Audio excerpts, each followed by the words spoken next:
জাতীয় সড়কের কাশীপুর এলাকায় গর্তে আটকে পড়ে মার্বেল বোঝাই একটি বাণিজ্যিক ট্রাক। এর জেরে সড়কের দুই প্রান্তে দীর্ঘ যানজটের সৃষ্টি হয়। কিছু সময়ের জন্য ব্যাহত হয় স্বাভাবিক যান চলাচল।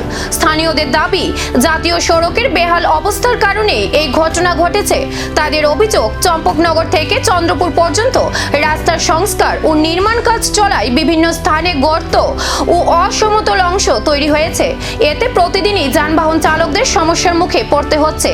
এদিন ট্রাকটি গর্তে আটকে যাওয়ায় যাত্রীবাহী বাস, পণ্যবাহী ট্রাক এবং অন্যান্য যানবাহন দীর্ঘক্ষণ আটকে থাকে।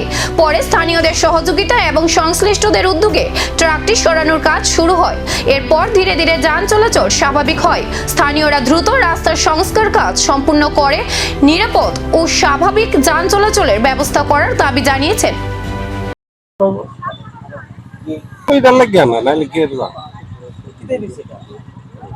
আমি তো জানি না, আমি তো অকনে নাইলাম, অকনে না যাইতে তো আমি অটো দিয়া গেছি, হ্যাঁ ওখান থেকে নাই মাইকটা গেছি। আর আই তো অকন দেখলাম পুলিশে আনা যাইতে আসিল না।